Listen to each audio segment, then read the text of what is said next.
ครับวันนี้ก็มาพบกับช่องน้องยนต์แม่หญิงคู่รักต่างวัยเหมือนเดิมนะครับผมวันนี้ก็มีเมนู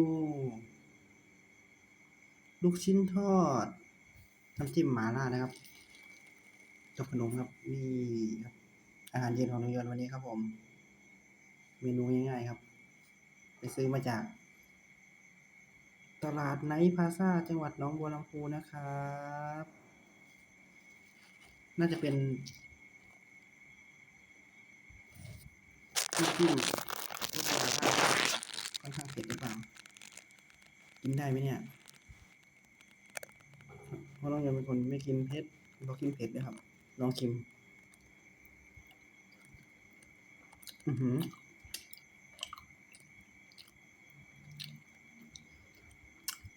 อย่างเผ็ดถ้าจะพ่นไฟได้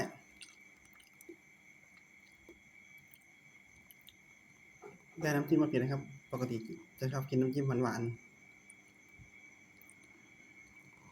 ๆครับฝากกดไลค์กดติดตามด้วยนะครับไว้เจอกันที่ไลค์ครับผมแต่ตอนนี้ใกล้จะขึ้นไลค์ได้แล้ว